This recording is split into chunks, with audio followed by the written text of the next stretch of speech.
Hello दोस्तों, मैं पीयूष शंगारी एक बार फिर आपका वेलकम करता हूं हमारे चैनल मनी फर्स्ट पे।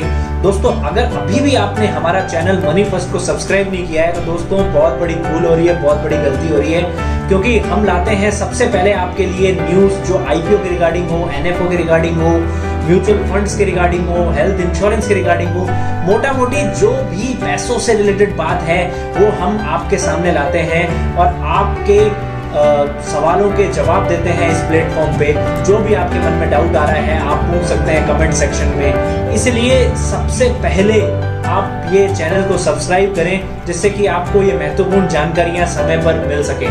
दोस्तों, आज ये वीडियो बनाने का पर्पस है एक एनएफओ के बारे में। एनएफओ यानी न्यू फंड ऑफर। दोस्तों, जैसे आईपीओ आता है, नया शेयर जब लॉन्च होता है तो आईपीओ लॉन्च होता है, और जब नया म्यूचुअल फंड लॉन्च होता है तो हम उसे बोलते हैं एनएफओ, न्यू फंड ऑफर। तो दोस्तों, कोटक का एक नया एनएफओ आ रहा है, उसका नाम है कोटक मल्टी कैप फंड। दोस्तों, 8 सितंबर से 22 सितंबर तक ये हमारे बीच खुला रहेगा और हम इसके बीच में अप्लाई कर सकते हैं। 10 रुपए की एनएवी पे हम यूनिट्स ले सकते हैं। दोस्तों, इसके बारे में पूरी जानकारी पाएंगे कि क्या एनएफओ है, क्या हमें लगाना चाहिए या नहीं, इसमें कहां पैसा इन्वेस्टमेंट करेगा, कौन फंड मैनेजर है, क्या स्ट्रेटेजी है, इसके बारे में जानेंगे। दोस्तों, पूरा वीडियो देखना ना भूलें।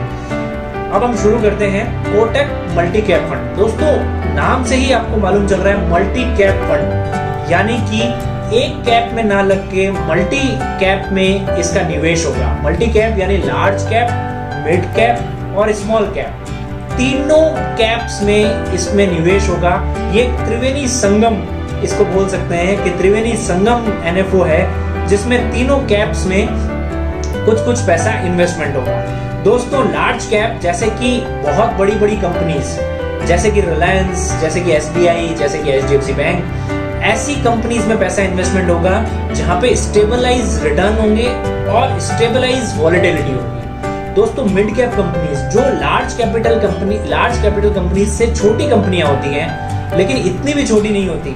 तो दोस्तों, मिड कैपिटल कंपनी उसमें मॉडरेट रिटर्न्स निकलते हैं और मॉडरेट ही वॉलेटिलिटी होती है। उसके बाद स्मॉल कैप कंपनीज जो बहुत छोटी कंपनीज हैं, माइक्रो कैप कंपनीज हैं, उनमें भी पैसा इन्वेस्टमेंट होगा जिसमें ज्यादा रिटर्न्स निकलते हैं और ज्यादा ही वॉलेटिलिटी होती है। तो दोस्तों, 25% पैसा लार्ज कैप में निवेश होगा, 25% मिड कैप में और 25% स्मॉल कैप में, और जो बाकी का 25% पैसा है वो फंड मैनेजर अपनी हिसाब से डायनामिक एलोकेशन करेगा। मतलब उसे लगता है कि अभी लार्ज कैप अच्छा परफॉर्म करेगा तो वो लार्ज कैप में करेगा, उसे लगता है कि वो मिड में करना चाहे तो मिड में करे, उसे लग रहा है कि स्मॉल कैप में करना चाहिए, तो डायनामिक एसेट एलोकेशन होगा 25% का, और 75% फिक्स रहेंगे। 25% लार्ज, 25% मिड, 25% स्मॉल कैप। दोस्तों, डिसिप्लिन अप्रोच कोटक की हमेशा से ही अच्छी रही है, हमेशा से ही पावरफुल रही है, हमेशा से ही अच्छे रिटर्न्स निकले।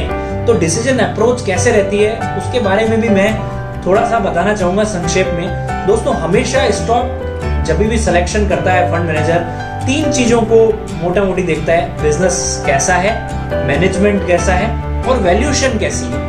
दोस्तों, बिजनेस कैसा है, उसमें साइज कैसा है, साइज बड़ा है, छोटा है, कैसा है, स्टेबिलिटी कैसी है, स्टेबल है कि नहीं बिजनेस, सस्टेनेबिलिटी कैसी है, सस्टेन कर रहा है कि नहीं कर रहा है। दोस्तों, मैनेजमेंट में ये देखना पड़ेगा कि मैनेजमेंट कैसा है, उनके एथिक्स कैसे हैं मैनेजमेंट के, कॉर्पोरेट गवर्नेंस कैसी है, आगे का विजन कैसा है, ग्रोथ कैसी है।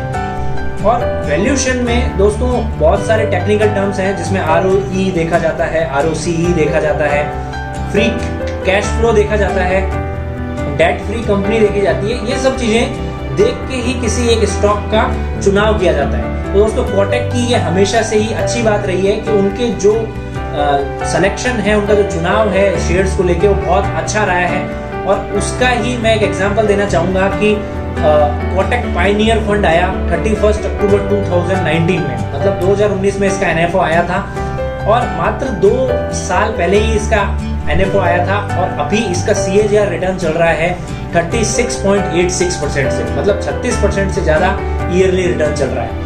दोस्तों, उसके बाद ESG फंड आया जो 11 दिसंबर 2020 को लॉन्च हुआ एनएफओ के रूप में और उसका भी CAGR 31.73% है।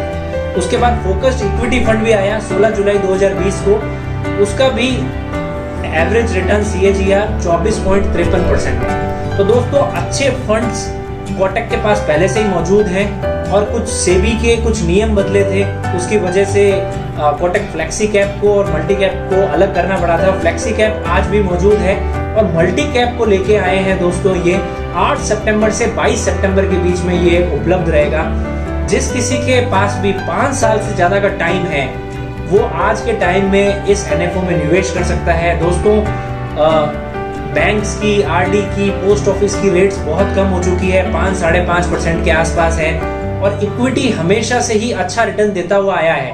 अगर सेंसेक्स और निफ्टी का एवरेज रिटर्न भी माने तो 15-16% के बीच में एवरेज रिटर्न होता है और जब किसी फंड मैनेजर द्वारा फंड मैनेज किया जाता है तो इससे अच्छे रिटर्न्स निकलने के चांसेस होते हैं। तो दोस्तों 5 साल से ज्यादा के लिए अगर आप इन्वेस्टमेंट करना चाहते हैं तो 15 से 16% के बीच में इसका रिटर्न भी निकल सकता है और आप इसमें जल्दी से जल्दी निवेश कीजिए क्योंकि 22 तारीख बहुत नजदीक आने वाली है। तो मेरी रिकमेंडेशन यही है, क्योंकि मैं इसमें निवेश करने जा रहा हूं तो आपको भी इसमें निवेश करना चाहिए। धन्यवाद, थैंक यू।